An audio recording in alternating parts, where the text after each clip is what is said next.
dengan putusan ini menunjukkan pertama bahwa Pak Jokowi tidak ada cawe-cawe. Pak Jokowi tidak intervensi. Yang Anda juga mungkin yang mencurigai ini hakim-hakim ada termul. Ternyata hari ini kita buktikan bahwa hakim-hakim ini bukan termul, tapi hakim betul-betul hakim yang bijaksana. Cie, ngerasa menang. Enak aja. Nggak ada itu menang-menang. Menang itu ketika pokok perkaranya kamu menangkan, dinyatakan tidak bersalah.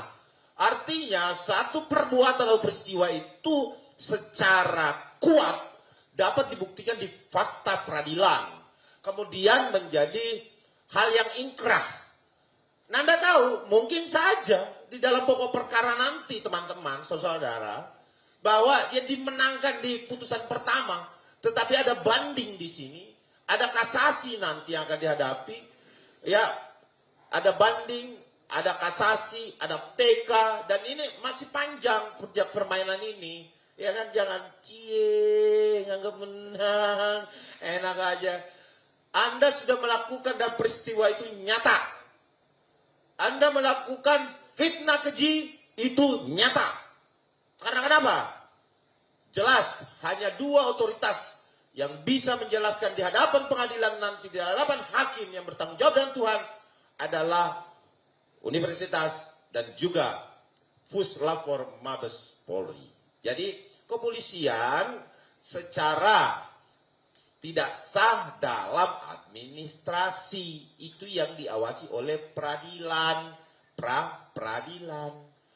Bukan tidak melakukan tindak pidana. Jadi masyarakat juga kita harus sampaikan bahwa tidak menggugurkan pokok perkara. Selanjutnya saya akan serahkan kepada Ketua Umum Pradi Bersatu, waktu dan tempat saya persilakan. Ya, terima kasih Pak Sekjen. Teman-teman, pertama saya secara pribadi mengapresiasi putusan pengadilan dari Pengadilan Jakarta Selatan, Hakim Tunggal. Ini hakim yang luar biasa, ini ya objektif. Yang begini yang kita suka ini. Artinya dengan putusan ini menunjukkan pertama bahwa Pak Jokowi tidak ada cawe-cawe. Pak Jokowi tidak intervensi. Ini supaya kita clear ya. Jadi jangan sampai bilang ini itu hakimnya itu dari termul. Justru hakimnya objektif. Itu pertama, saya apresiasi keputusan dari Hakim Tunggal. Yang kedua, saya juga mengapresiasi terhadap tim penasihat hukum dari Roy Suryo yang sudah berjuang sehingga sedikit menghasilkan hasil yang minimum. Saya katakan hasil minimum karena belum maksimal. Ini baru minimum, jadi belum apa-apa. Jangan euforia berlebihan. Karena ntar lagi itu permainan begitu. Biasanya kalau permainan itu serunya itu kalau ada kalah menang, tarik ulut sini, sana sono, sini sono, itu baru menarik. Kalau lurus-lurus saya nggak menarik. Jadi menurut saya ini saya terus terang mengapresiasi tim penasihat hukumnya dari Roy Suryo. Yang ketiga, saya menilai bahwa apa yang dilakukan oleh Polda Metro ini sebagai warning saja sebetulnya. Putusan ini sebetulnya tidak berdampak kepada siapapun kecuali terhadap internal Polda. Supaya lain kali lebih berhati-hati. Itu seperti kalau anak nakal ditegur dijewer telinganya, lain kali jangan gitu ya. Itu aja, itu tujuan dari kemenangan Prapit hari ini.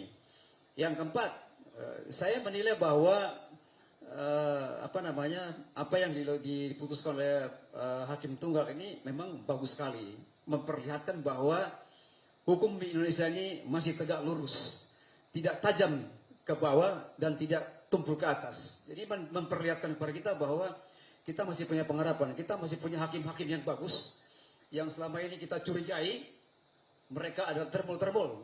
Yang Anda juga mungkin yang mencurigai ini hakim-hakim adalah termul. Ternyata hari ini kita buktikan bahwa hakim-hakim ini bukan termul, tapi hakim betul-betul hakim yang bijaksana, yang objektif, yang bisa dapat dipercaya. Oleh karena itu saya berharap dengan Prapit yang kedua ini, seandainya putusan apapun yang akan kita terima nanti, akan diputuskan nanti, jangan bilang termul lagi. Tapi betul-betul ini kita objektif nih. sebetulnya sejak awal beberapa saat yang saya sudah bilang tim hukumnya, rektor ya, itu seharusnya adakan perapit terhadap penetapan tersangka. Tapi kalian nggak lakukan kan? Itu yang saya kritisi habis-habisan. Saya bilang tim hukumnya itu ngawur, nggak bekerja. Kalau saya jadi prinsipal seperti Roy, saya sudah pecat kalian semua. Ya, karena apa? Karena tidak bekerja maksimal. Baru sekarang, baru pura-pura dipengkucut supaya ngulur-ngulur waktu, tapi bagus juga.